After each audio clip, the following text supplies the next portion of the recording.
तो आज हम एक्सप्लेन करने वाले हैं 2024 का एक मास्टरपीस मूवी जिसका नाम है तंगलन। और इस मूवी में आपको दिखेगा असली सोने का खजाना। तो ज्यादा देरी ना करते हुए चलिए इस मूवी को एक्सप्लेन करना शुरू करते हैं। और अगर आप चैनल पे नए हैं तो प्लीज चैनल को सब्सक्राइब जरूर करें। तो चलिए शुरू करते हैं।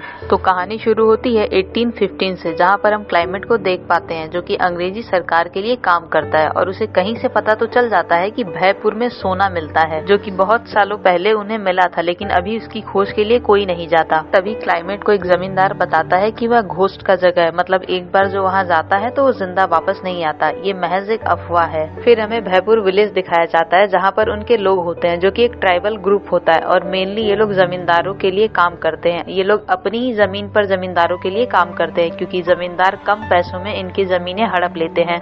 तभी हमको दिखाया जाता है तंगलन को, जो कि अपने बच्चों के साथ सोया हुआ रहता है। और जब वो सो रहा होता है तो उसे एक विजन दिखता है कि वो किसी के साथ लड़ाई कर रहा होता है और सपने में ही बड़बड़ा रहा होता है। तभी हम देखते हैं गंगम्मा, जो कि उसकी वाइफ होती है, और आके उसे एक लात मारती है और कहती है कि जमीन पर काम करने के लिए नहीं जाना है, कब तक सोते रहोगे। और तंगलन तब एक चाकू निकाल लेता है और अपनी पत्नी को ही मारने वाला होता है, क्योंकि सपने में वो किसी से लड़ रहा होता है। लेकिन जब उसकी नींद खुलती है तो देखता है यह उसकी ही पत्नी होती है। फिर हमको पता चलता है कि सिर्फ तंगलन के पास ही अपनी जमीन होती है। वह किसी भी जमींदार के लिए काम नहीं करता। वह अपनी जमीन में खेती करता है और अनाज उगाता है और अपने 5 बच्चों के साथ रहता है। उसका एक बेटा होता है और 4 लड़की। बेटे का नाम होता है अशोका। फिर हमको गांव में गंगू नाम के आदमी को दिखाया जाता है, जो कि खुद को ब्राह्मण मानता है और सभी बच्चों को उच्च शिक्षा देता है और कहता है कि इसे लेकर तुम ऊंची जाति बन जाओगे। तुमको मांस मूसा ये सब खाना एकदम अलाउ नहीं है। तुमको एकदम शाकाहारी बनकर रहना है और भगवान की पूजा करना है। तुम सीधा स्वर्ग जाओगे। ऐसे ही पाठ पढ़ाता था वो सभी गाँव के बच्चों को, क्योंकि ये लोग ट्राइबल और निचली जाति से आते थे। अगर ये ब्राह्मण बन जाएंगे तो हो सकता है इन्हें स्वर्ग में जगह मिल जाए। फिर हम देखते हैं तंगलन को, जो कि अपनी जमीन में काम करते हुए थक जाता है और रात में आकर जमीन पर अपने सभी परिवार के साथ सो जाता है। तभी रात में सोते वक्त उसके बच्चे बोलते हैं कि पापा हमें एक कहानी सुनाओ। और बच्चे बोलते हैं कि हमें आरती की कहानी सुनाओ। तब तंगलन अपने बच्चों को अपने परदादा की कहानी सुनाना शुरू करता है।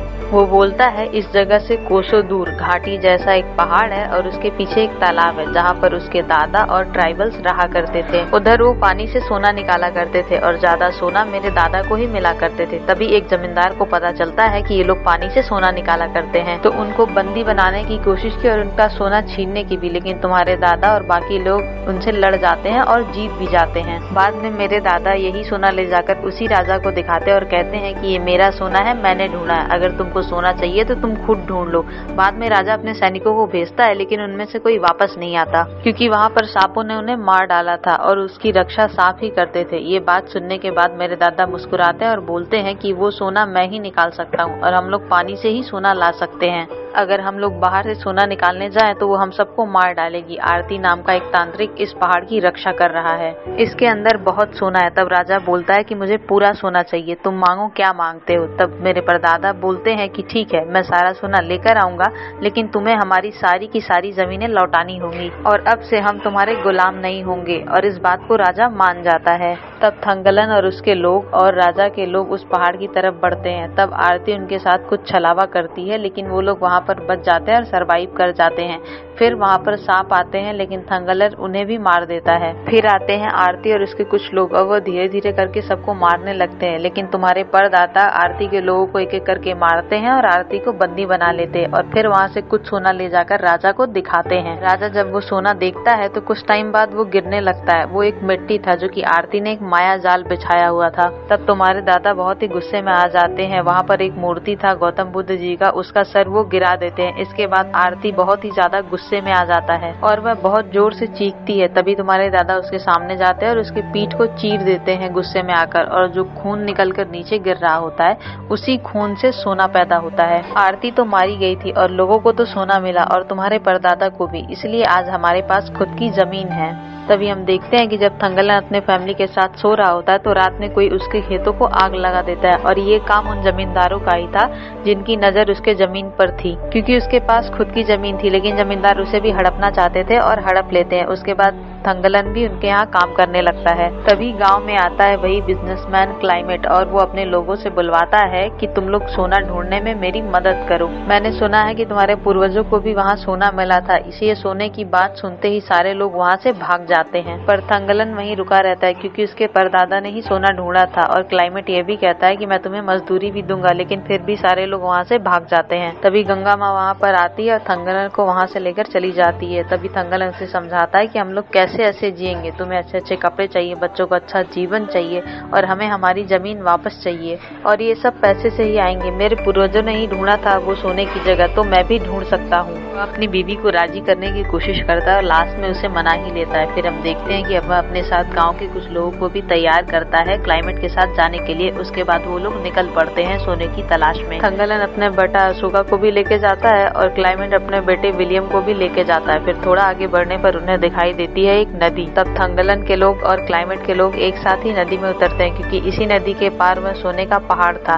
तभी थंगलन को आरती के विजुअल्स आना शुरू हो जाते हैं और थंगलन डिसबैलेंस होकर गिर जाता है, जिसकी वजह से सारे लोग भी नदी में गिर जाते हैं और सारे इक्विपमेंट्स उनके बह जाते हैं। फिर कैसे भी करके वो सभी नदी को पार करते हैं। उसके बाद क्लाइमेट के साथ ही, और क्लाइमेट भी अब उस पर भरोसा नहीं करता कि थंगलन ने यही वाला रास्ता क्यों चुना, और क्लाइमेट के साथ आया हुआ दोस्त आर्थर भी उसे शैतान बुलाता है। ये सबको ले डूबेगा और ये सबको खत्म करना ही उसका मकसद है। लेकिन क्लाइमेट के पास कोई और चारा नहीं था थंगलन की बात को सुनने के अलावा। फिर वो लोग और आगे बढ़ने लगते हैं थंगलन के कहने अनुसार और आगे बढ़ते हुए सोने को खोजने लगते हैं जमीन पर, नदी में, लेकिन उन्हें कहीं भी सोना नहीं मिलता। तब थंगलन बोलता है कि हमें उस पहाड़ी पर जाकर ही सोना मिलेगा, इसके अलावा हमें इधर कहीं भी सोना नहीं मिलेगा। अचानक से थंगलन को वही बुद्ध मूर्ति का सर मिलता है, जिसको देखने के बाद थंगलन क्लाइमेट से कहता है कि ये वही बुद्ध मूर्ति का सर है जिसे मेरे पूर्वजों ने काटा था। यहीं आसपास ही हमें सोना मिल सकता है, हम बहुत ही करीब है। फिर थंगलन उन्हें पहाड़ पर रास्ता दिखाकर आगे की तरफ जाने लगता है। फिर हम देखते हैं कि अचानक से उनके सामने एक ब्लैक पैंथर आ जाता है, जिसमें से वो कई लोगों को घायल भी कर देता है और उसके बाद थंगलन उसे लड़ता है और उसे मार गिराता है। उसके बाद क्लाइमेट का दोस्त अर्थर को और गुस्सा आ जाता है और वो कहता है कि क्लाइमेट ये हम सबको मारेगा, इसलिए ये खतरनाक रास्तों से हमें लेकर जा रहा है। तब थंगलन कहता है कि अगर हमें सोना पाना है तो हमें इसी मुश्किल रास्ते से जाना होगा। आर्थर को पता नहीं क्या होता है कि थंगलन के ऊपर वह गन पॉइंट कर देता है। तब उसका बेटा अशोका उसके ऊपर गोली मारने की कोशिश करता है और गोली जाकर आर्थर के हाथ में लग जाती है। तब आर्थर गन लेकर अशोका के पीछे दौड़ जाता है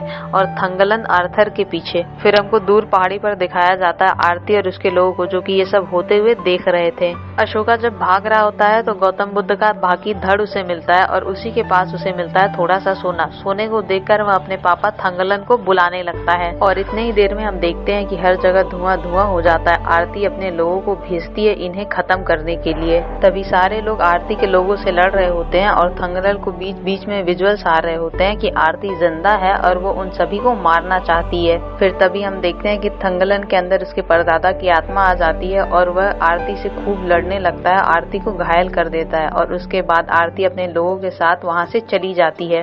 फिर रात को क्लाइमेट गौतम बुद्ध के धड़ से उस सोने को अलग करता है और देखता है कि यहाँ प्योर गोल्ड है। फिर वह थंगलन से कहता है कि मुझे और भी सोना चाहिए थंगलन। फिर रात को ये लोग जब जश्न मना रहे होते हैं तभी अचानक से बिजली चमकती है और बिजली गिरती है और वो बिजली विलियम के ऊपर गिरती है और उसकी उधर ही मौत हो जाती है। क्लाइमेट बहुत ही रो रहा होता है और वह अपने बेटे को दफनाता है और सोने की तरफ आगे बढ़ जाता है और कहता है कि मुझे और सोना चाहिए।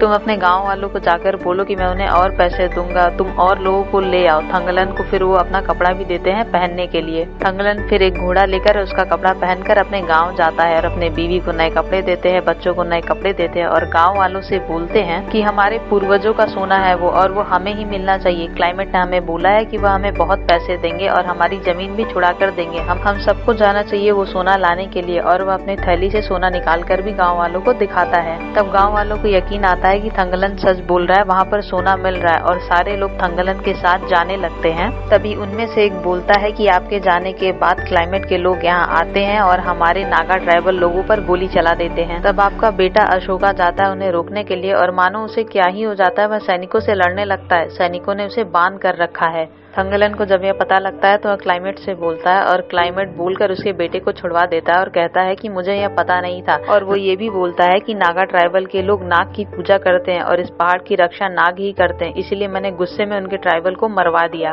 पर अशोका के साथ कुछ हो चुका था, उसको दौरे पड़ रहे थे। फिर हम देखते हैं कि क्लाइमेट के साथ एक और जमींदार जो आया था वह उन लोगों को गलत पत्री पढ़ा रहा था। क्लाइमेट जो भी इंग्लिश में बोलता वह उन्हें हिंदी में बताता। वह बोलता कि आज से तुम लोग क्लाइमेट के गुलाम हो, वो जो बोलेंगे बोलेंगे आज से तुम्हें वही करना पड़ेगा। लेकिन थंगालन को पता था कि क्लाइमेट ऐसा नहीं कर सकता। उन्होंने ये बोला है कि वो गुलामी नहीं करने देंगे। वो सभी को समझाता है कि तुमको अपनी मजदूरी मिलेगी, जमीन मिलेगी और सोने में से कुछ हिस्सा भी। फिर हम देखते हैं कि सारे गाँव वाले जाते हैं और उस पहाड़ के आसपास सोना ढूंढने की कोशिश करते हैं। बुद्ध मूर्ति के आसपास कुछ सोना मिलता है। उस सोने को देखकर क्लाइमेट बहुत खुश हो जाता है। रात को जब सभी लोग खाना खा रहे होते हैं तभी हम देखते हैं कि थंगलन के बेटा अशोका को फिर से दौरा पड़ रहा होता है और वह आरती की तरह बात कर रहा होता है। वो कहता है कि तुम लोग यहाँ से चले जाओ, ये तुम्हारा जगह नहीं है, तुम लोग मारे जाओगे। तब गंगा माँ बोलती है कि ये मेरे बेटे को क्या हो गया। तब थंगलन बोलता है कि उसको कुछ भी नहीं हुआ है, उसे बस दौरे पड़ रहे हैं। अब थंगलन को मानो उसके बेटे के चेहरे में आरती का चेहरा दिख रहा था, मानो वह उसे चीख चीख कर बोल रही हो कि तुम सब लोग मारे जाओगे। लेकिन थंगलन फिर भी वहाँ पर डटा रहा।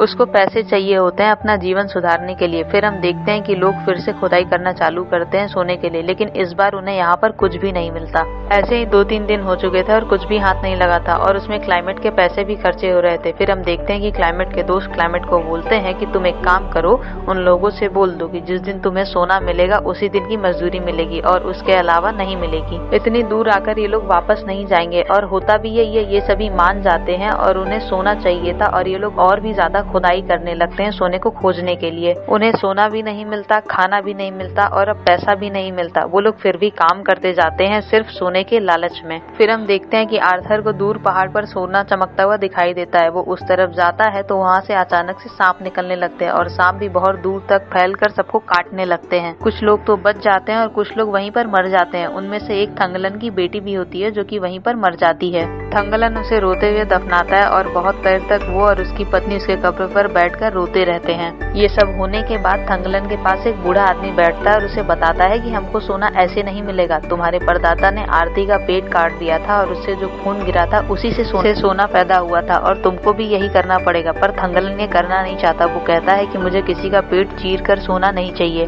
मुझे सिर्फ मेरे हिस्से के, मेरे मेहनत के सोना चाहिए जो कि इतना हो कि मेरी और मेरे गाँव वाले की तकलीफ को मिटा पाए। वो आगे खुदाई करते गए लेकिन अब उन्हें कोई भी सोना नहीं मिल रहा था और वो भूख से तड़प कर भी मर रहे थे। और जब वो रात में सोया करते थे तो कोई उनके झोपड़ियों को भी आग लगा दिया करता था। तो अब वे बेघर भी हो चुके थे। तब सारे लोग सोचते हैं कि वे सभी अपने गांव लौट जाएंगे, लेकिन तब थंगलन उन्हें समझाता है लेकिन कोई भी गांव वाला नहीं मानता। तभी क्लाइमेट और उनके लोग उन सभी पर गन तान देते हैं और बोलते हैं कि मुझे सोना चाहिए, बिना सोना दिए तुम लोग गाँव वापस नहीं जा सकते और उन्हें बंदी बना लेते हैं। तब थंगलन गाँव वालों से बोलता है कि तुम सबको खाना चाहिए, मैं कैसे भी शिकार ढूंढ कर लाता हूँ। और तब वह शिकार ढूंढ कर लाता है और अपने सभी गाँव वालों को खाना देता है और उन्हें मोटिवेट करता है। अगर हमें सोना मिलता है तो हम अपने जीवन को सुधार सकते हैं, हम अपने हर एक कठिनाई को पार कर सकते हैं। हमने ये सोना ढूंढते हुए अपने लोगों को खोया है, अब इतनी दूर आकर हम वापस नहीं लौट सकते। हम उस पहाड़ को ही पिघलाएंगे, उसमें से जरूर सोना निकलेगा। और ये लोग रात को उस पहाड़ को ही जलाने लगते हैं। तभी आती है आरती अपने लोगों के साथ उन लोगों को वार्न करने के लिए। फिर भी वो लोग नहीं सुनते और जलाने की वजह से पहाड़ के अंदर एक सुरंग होता है जिसमें थंगलन चला जाता है और वहाँ पर सभी लोग जाकर सोना देखते हैं। और उसके साथ हमें पता चलता है कि ये एक माइन है जो कि पहले भी खोदा गया है अलग अलग राजा के टाइम पीरियड में। कुछ लोग जब वहाँ से सोना अपने बैग में भर कर बाहर चले जाते हैं तो क्लाइमेट के लोग उसे मार गिराते हैं और क्लाइमेट बोलता है कि ये सिर्फ मेरा सोना है और किसी का नहीं। थंगलन फिर उस सोने के एक टुकड़े को हाथ में उठाता है और बोलता है कि ये भी एक माया जाल है, ये कोई सोना नहीं है, आरती ने ही इसे माया जाल फैलाया है। फिर हम आरती को देखते हैं जो अपने लोगों के साथ इन्हें मारने के लिए आई होती है। वो इन सभी को माया जाल में डाल देती है, कभी दिन कभी रात, तो कभी इन्हें दिखाया जाता है इनका पास्ट। और तभी आरती थंगलन को भी उसका पास्ट दिखाती है।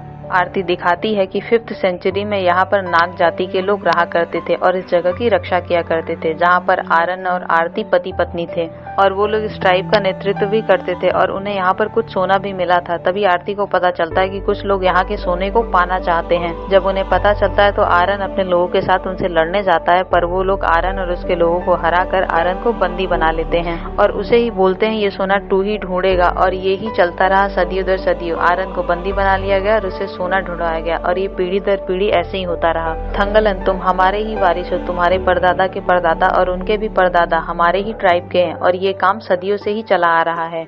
लेकिन जब थंगलन को होश आता है तो हम देखते हैं कि क्लाइमेट आरती पर हमला कर देता है और उसके पेट में एक सरिया घुसा देता है, लेकिन आरती क्लाइमेट को खत्म कर देती है। आरती मरने वाली होती है तब थंगलन उससे माफी मांगता है और ये भी बोलता है कि हमारे लिए कुछ सोना हमें ले जाने के लिए दो, क्योंकि हम बहुत ही कठिनाई से जी रहे हैं। अब बहुत ही ज्यादा शुल्क बढ़ चुका है जो कि जमींदार हमसे लेते हैं। माँ, अब आप ही हमारी रक्षा कर सकती हो। तभी आरती उसे थोड़ा सा सोना ले जाने की परमिशन दे देती है और थंगलन सोना ले जाकर अपने लोगों को दिखाता है। तभी हम देखते हैं कि एक ब्रिटिश आर्मी उनके पास आती है उनके सोने को लूटने के लिए, लेकिन तभी पूरा गाँव उन अंग्रेजों के खिलाफ बगावत कर देता है। और इसी के साथ इस मूवी का एक्सप्लेनेशन खत्म होता है। अगर आपको वीडियो पसंद आया तो प्लीज इसे लाइक और शेयर जरूर करें और कमेंट सेक्शन में बताएं कि आपको ये मूवी स्टोरी कैसी लगी।